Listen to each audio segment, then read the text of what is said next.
Hi everyone, welcome to the last part of Over the Hedge. Hammy is just eating all of these lasers, just not even fucking trying.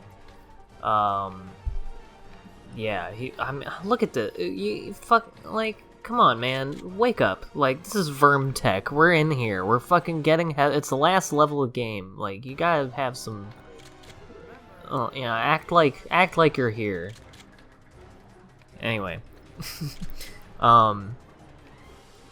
So yeah, we're still in this elevator. It's gonna go on for a little bit longer. I know the last time was a little bit of an awkward place to cut off, but I already explained myself. I don't need to do it again. Excuse if you can hear it. I don't know, because I never know what the noise reduction has successfully reduced until I hear it. Usually it's pretty good at removing the noise from my air conditioning, and when the washer is just like going, it usually is pretty good at canceling that out too. But right now I have my shoes in the dryer. I'm washing and drying them because I started working again this week, and so I had to go outside, and one of the days where I was working outside, it rained like a motherfucker, and I got completely soaked, including my shoes, and then I went to put them on today, and they were still completely soaked. And yeah, fun fact, you can't pick up the gun when it's there. You can't go to that part of the elevator platform because of how stupid the door hitbox is. Also, apparently you can fall off the elevator. No, I'm sorry, you can't. I'm thinking of don't faint while you're in the elevator is one of the objectives. And yeah, this is the furthest in the game that I ever got when I was a kid. Originally. I did eventually, when I owned this game, I did eventually beat this game still as a young boy. It isn't like Creature from the Krusty Krab and, what do you call it?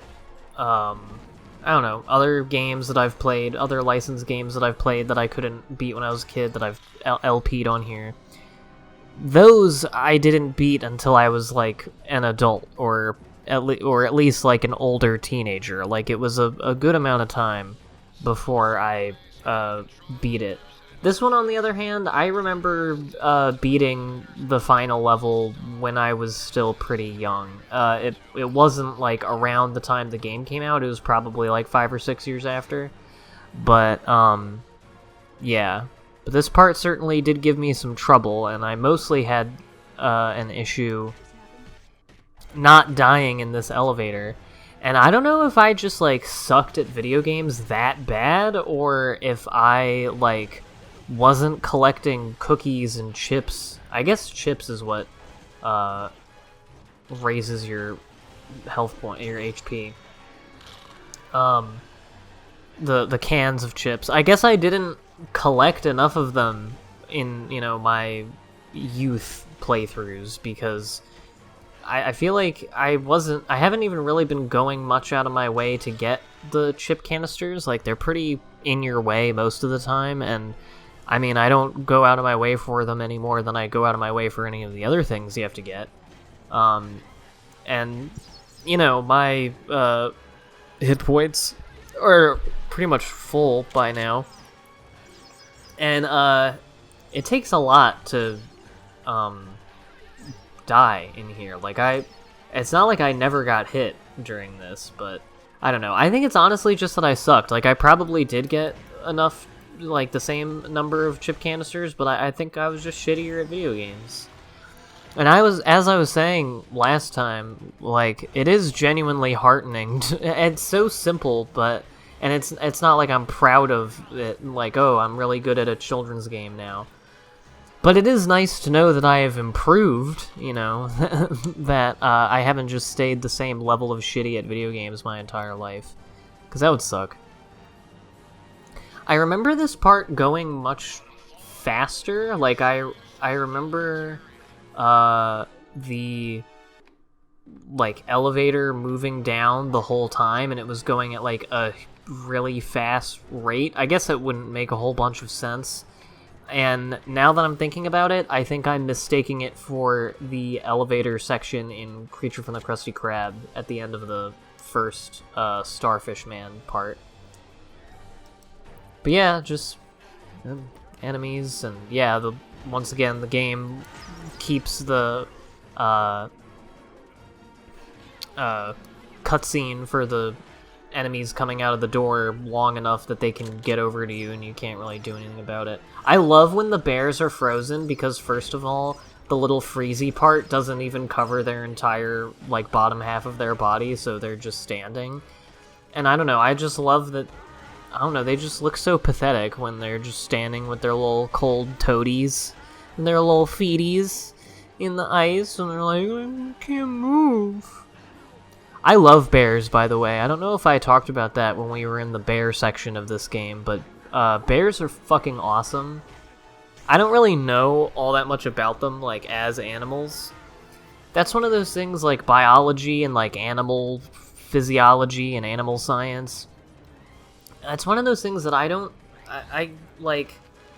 feel like I am knowledgeable about certain animals and certain kinds of animals, but then when I really, like, try to just run down the basic information of, like, average height, average weight, where you find each kind of, you know, each species of that kind of animal, stuff like that, like, obviously not across the board, but, and I have, like, a general idea, but, I don't know, I can't, like, just recall that kind of stuff as well as I would want to. But I do love bears, and I know there aren't all that many kinds that we know of.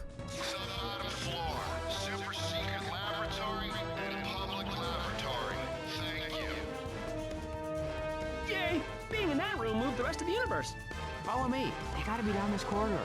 Don't even think about playing possum with me, honey. I'm undefeated.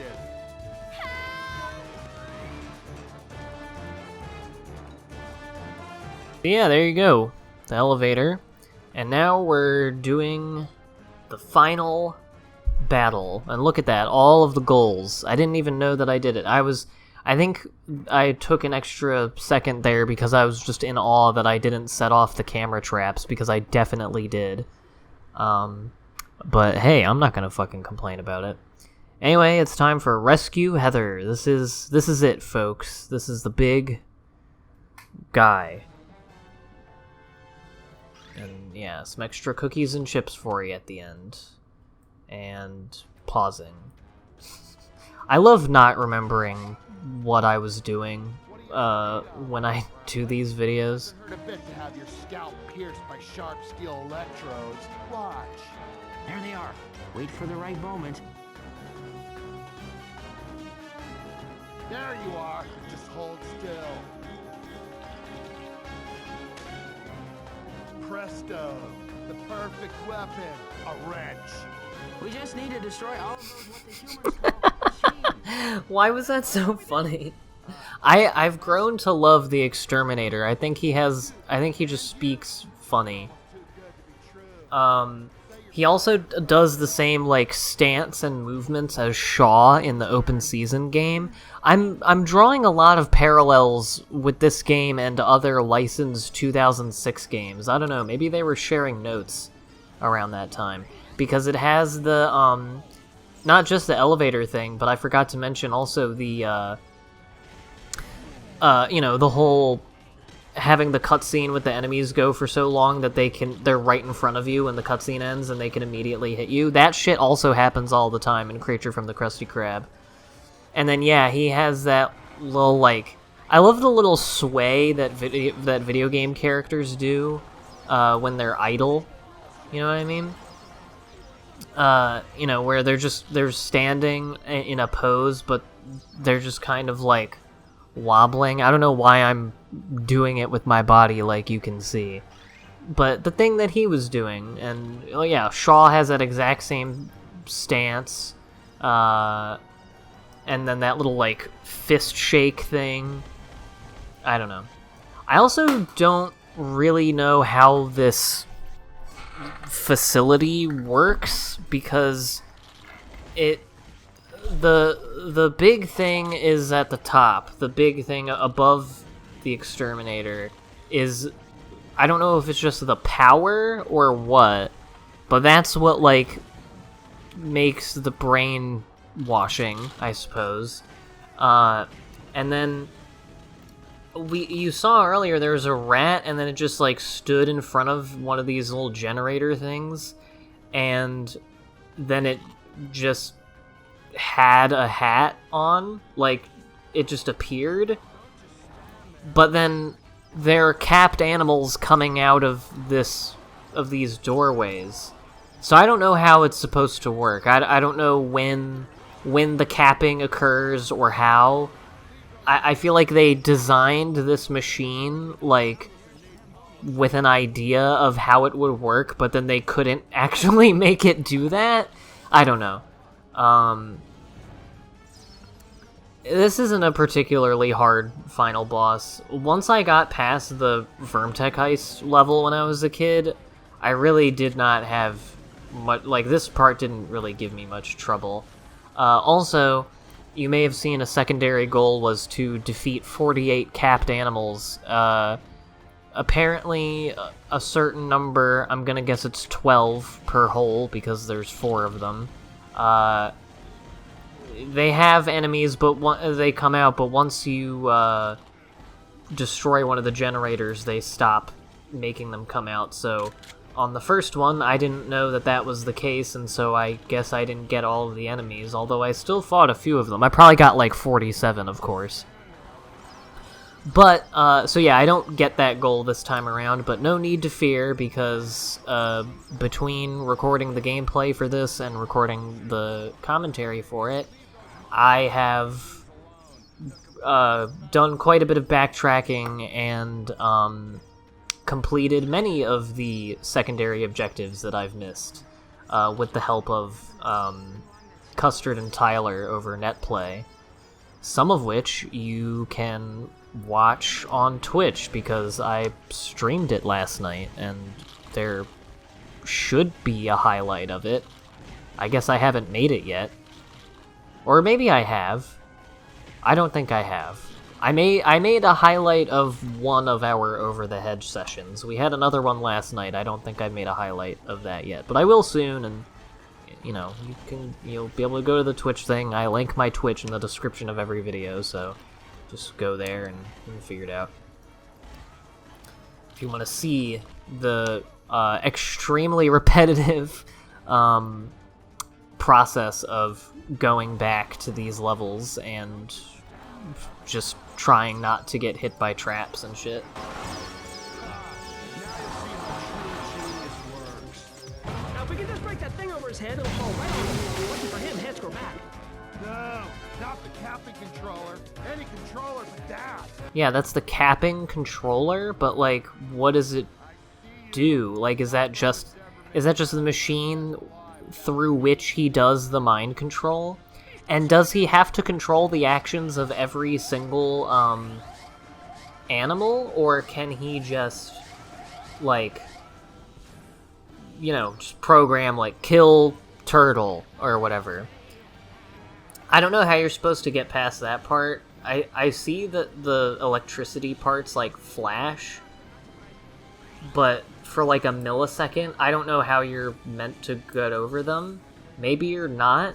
Maybe you're supposed to go around the other way and not kill your partner, who is somehow still standing next to me even though he's dead. That's a little weird. And yeah, I'm just trying to kill those things off in the distance, which I found out later is completely pointless because they just come back. Thing being the tennis shooter. Which its official name in the game is like, you know, the Vermtech 500 or whatever, but who fucking cares? I love it spitting out the tennis balls. I think it's funny. Also, fun fact, after having done this level with, you know, co-op, like with an actual person, If you're in co-op and you do that part at the beginning, that I just did here, where I was going up the ramp and had to jump over the electricity, if your partner gets stuck in the electricity and dies, you cannot move left. The camera doesn't keep moving with you until they reappear. You just have to stand near their corpse, which is really stupid. I don't know why they would do it that way. There's a lot of little things in this game that suck, that are, like, dumb and don't make sense to me with how they work. And it's just, like I said, it's just little things. Like, I've been playing the mini-games with Custard and Tyler, as you will see soon. Or already have seen if you've been tuning into the Twitch streams. And when you're in, there are 3 mini games. I don't know if I've talked about them, but it's RC Rally, which is a racing mini game. Range Driver, which is your ranged attack thing. You're just given a course with a bunch of different objects or enemies, and at the bottom of the screen it tells you which ones you should be hitting, and it changes every few seconds, and you have to get them. And then the other one is Bumper Carts, which is fucking bumper cars. In each of these, there are multiple courses that you can choose, or arenas that you can choose, and every time you do one, there's no, like, select a new course option. You have to go back to the woods and then do the bulletin board and select the minigame again, because the only options are go back to the woods or replay that one course. And, like, it's a pretty minor thing, and this isn't, like, the most egregious or only example of the thing I'm talking about. I mean, the death thing that I just mentioned is another one. But there's a few things in this game that are like that I've noticed more this time around, where it's like, why wouldn't the game work this way? Like, why would it be this way? Why would you make it more annoying for no reason, or, like, not work well? I don't know, there's a lot of things like that. But whatever, we're almost finished up here. And there you have it. It kind of sucks that he doesn't just get fucking crushed. Also, I need to say something very important that I remembered while I was rendering the last video. Why? And that is, I think there is a continuity error with Vermtech between the game and the movie, because in the movie the only reference to Vermtech is one line by the Exterminator where Ozzy is playing possum and Gladys says, "I think it's dead," and Dwayne, the Exterminator, says in a very funny line from the movie, "Oh, is that right? Do you in fact happen to have an associate's degree from Vermtech?"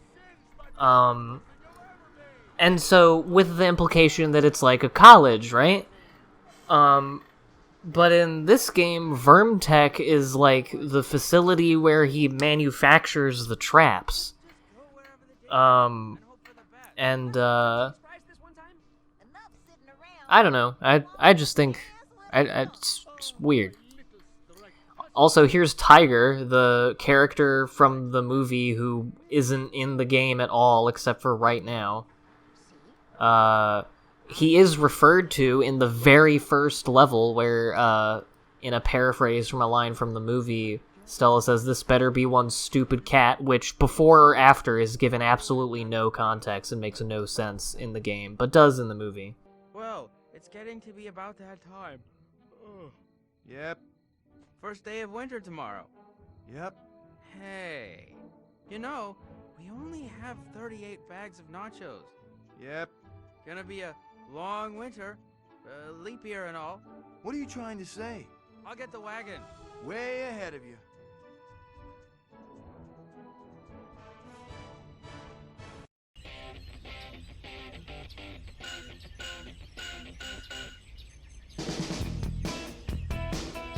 There you have it, folks. Got to listen to that 2 seconds of the fake Rockin' the Suburbs again. And here we have fake Wild Wild Life by Talking Heads. Except this matches the actual tune of that song much better than the fake Rockin' the Suburbs matches the real Rockin' the Suburbs. They're still referred to it by then. It's not like they were trying to be sneaky with it. They were like, this is Rockin' the Suburbs. It just doesn't sound like it if you listen closely. I don't know if the background, like, guitar and stuff in Wild Wild Life sounds this way if you took away the vocals, because I've never paid attention to that song other than the vocals, and because it's not really one of my favorite Talking Head songs. Fun fact, another 2006 thing, I don't know if it's in the video game, but it is, Wild Wild Life is in the movie Open Season at the beginning, so isn't that cool?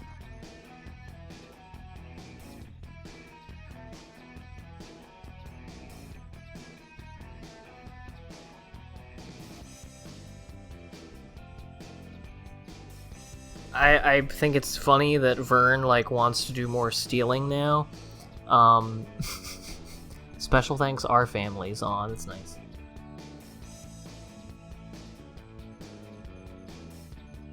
I don't know if you get, like, I think it would be cool if you got, like, a different ending if you get everything. Like, if you get 100% of the objectives and shit. Or I'm pretty sure it's probably just this no matter what, because it's like, oh, it never ends. The story never ends. Those crazy animals will always be stealing loot. Except you don't. You can finish. You can be done after this. There's not a whole lot to do once you've finished everything, which is fine. So, this is normally the part where I talk about the game and the LP and everything, and you know, wrap things up. I don't know, like I said, the game certainly has some repetitive parts and is very janky, you know, it's not always intuitively designed, as I've talked about a little bit in this video, and I've mentioned, and you can just see with your own eyes, the many ways that it's janky. The jankiness is even more apparent with co-op, which, I mean, I guess you could also blame that on netplay, but, I mean, there are things that I have observed in my own playthroughs of the game when it comes to, like, hitboxes, physics, clipping, stuff like that. And when I say intuitively designed, I don't just mean the menus and stuff like that, but also, like, how the levels are set up and, like, what you can and can't interact with, and, like, how the game is designed doesn't always, like, lead you to the conclusion of, like, what you should do, if that makes sense. Not to say that it's confusing or that I never know what to do. I'm just saying that I don't think the game always, like, is designed in a way that kind of progressively expands on the player's, like, grasp of the gameplay or, like, ability to interact with the world. I don't know if I'm saying this, what I'm thinking, in the exact right way, so I apologize if it's not making sense. Or sounds like I'm saying something I'm not, but that's the thing. But all that being said, I do think there's, like, a fair amount of variety in the types of environments. I remember when I was a kid, I really liked doing, like, the mini golf and the roller coaster one and the mountain ones, and all that jazz. I certainly like them more than just going into house after house. There's lots of collectibles, which I like. Smashing things and hitting the enemies is, like, fun and satisfying.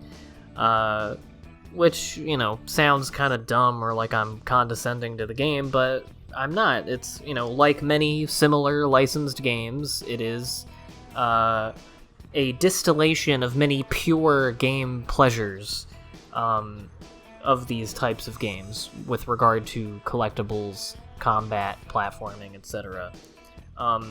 And I think this one is kind of unique among a lot of the other licensed games that I've played because it has more of an action-adventure, almost like a beat-em-up vibe. More emphasis on combat than on platforming. I guess in a way you could say that Open Seasons game also had that. It certainly doesn't have any platforming. You can't even jump. At least not as Boog for the vast majority of the game. So I don't even know what you would call that game.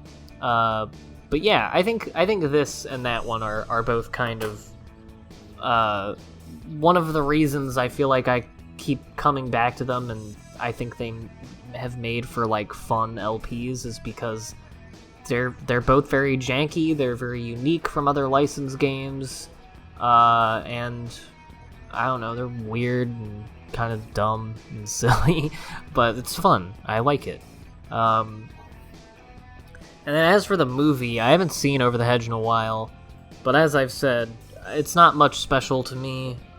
It's one in a long line of like star-studded, irreverent, talking animal animated films that came out in the 2000s.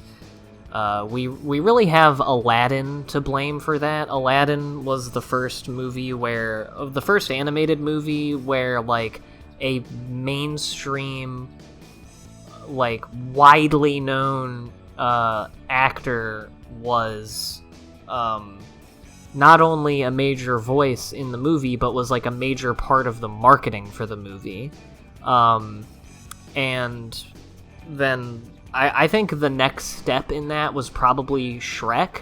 Maybe Toy Story, because it had Tom Hanks and Tim Allen, and that was kind of a big part of the marketing for those movies. But I think Shrek was the other one, because that one had Mike Myers, Eddie Murphy, Cameron Diaz, and John Lithgow. And then DreamWorks just went off, and it still happens today, where, I mean, I always think it's funny whenever, the annual Despicable Me / Minions movie comes out, the trailer for it always has like 40 fucking celebrity names. Just when, at the end of the trailer, when they're listing all the people who are in it, it's like the Vietnam War memorial of names. Of just various celebrities that play random talking animals that your kids are gonna buy toys of. These types of animated movies with the irreverent talking animals, they do still exist, but mostly as like shitty direct-to-video quality stuff like Norm of the North and like The Nut Job.